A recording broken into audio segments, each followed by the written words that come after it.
1066, you definitely know the date. But this explainer isn't just about one famous battle. We're looking at a rigorous 28-year roadmap of conquest, rebellion, and brutal control.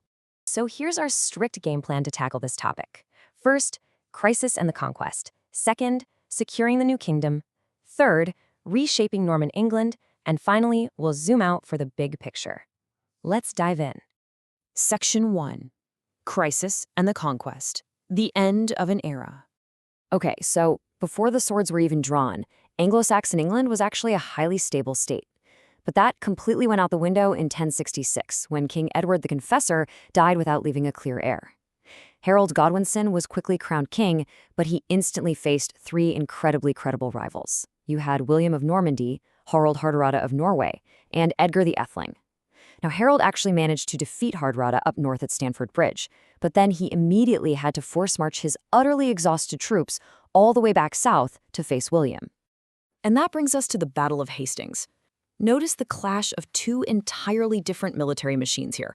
On one side, you've got William's highly organized Norman cavalry, lots of superior mobility. On the other, the Anglo-Saxon infantry, locking their shields together to form a really formidable wall. But you've got to remember, those men in the shield wall were literally dropping from exhaustion after marching hundreds of miles. And here is the absolute turning point of 1066, the decisive moment, the death of King Harold right there on the battlefield. With their leader gone, the Anglo-Saxon lines simply broke, and that handed William the ultimate battlefield victory. Let me give you a really crucial piece of exam advice here. The examiners absolutely love asking why William won. Never, ever just give a one-word answer like luck or tactics. You need to explain the combination of these specific factors. We're talking about William's leadership skill, the stark contrast in troop tactics, and the sheer debilitating physical exhaustion of Harold's Anglo-Saxon army. Nailing that combination is your golden ticket to a top mark. Moving on to Section 2, securing the new kingdom, from conquest to control. Because look, winning a battle is one thing, right? Actually ruling a fiercely hostile country is a completely different ballgame. To establish real control, William immediately kicked off a massive castle-building program. Take the White Tower in London, for instance. These structures weren't just standard military bases. They were massive, intimidating statements of permanent Norman power, deliberately built to loom over the conquered population. But the Anglo-Saxons absolutely did not just roll over.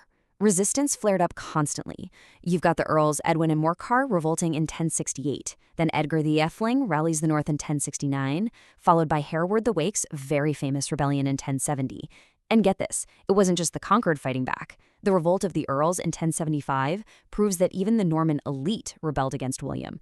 Control was fiercely, violently contested for years. Now, William's response to those northern rebellions was absolutely ruthless, and this brings us to a major conceptual definition you need to know: the harrying of the North. This wasn't a standard battle. It was a deliberate, scorched-earth military campaign. William's forces literally destroyed crops, slaughtered livestock, and burned villages just to permanently crush any hope of rebellion and transfer all that land over to loyal Normans. So, the crucial takeaway here is this. When your exam asks about securing the kingdom, remember it is definitely not a single event. It's a grueling 20-year process. You need to explicitly describe how William used a specific methodology, rewarding his loyal followers with land, building those imposing fortifications we talked about, and utilizing incredibly brutal punishment. Show the examiners the whole process. Don't just randomly list out isolated rebellions. Right. Section 3. Reshaping Norman England, Society, Church, and State. Once military control was largely established, William went ahead and fundamentally restructured all of English society. And at the absolute core of this transformation was the feudal system. You really must know this definition inside and out. It was essentially a strict pyramid of power based entirely on landholding. The king owned all the land, and he granted pieces of it to his tenants-in-chief and knights. In return, they owed him homage, which is a formal pledge of loyalty, along with military knight service. And right at the bottom, the peasants provided the heavy labor service. This feudal structure was a game changer because it allowed William to massively centralize government power. He stripped away the sweeping powers of the old Anglo-Saxon earldoms, and instead he relied on royal sheriffs who answered directly to him. He even created the royal forest system to extend his legal reach even further.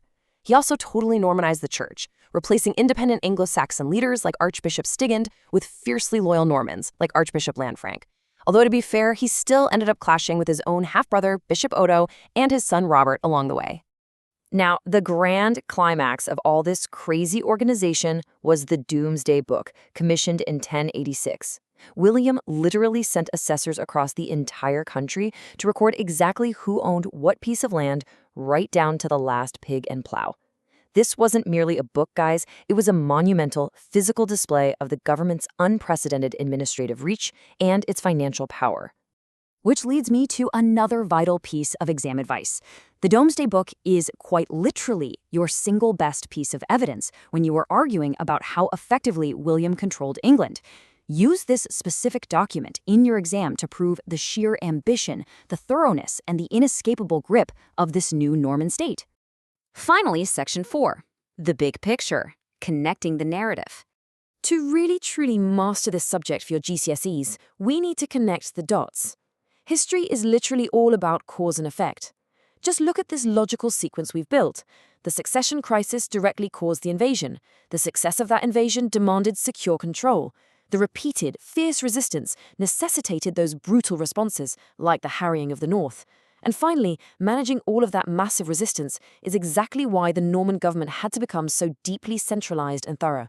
Every single phase logically required the next step. So, I want to leave you with this exact classic exam question to test everything we've just covered today.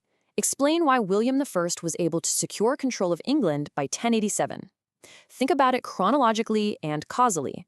How did he move from that initial battlefield victory to crushing widespread rebellions and finally to counting every single asset in the Domesday Book? Describe the steps, but most importantly, explain why each step was absolutely necessary. If you can answer that clearly, you have genuinely mastered the Norman conquest. Good luck.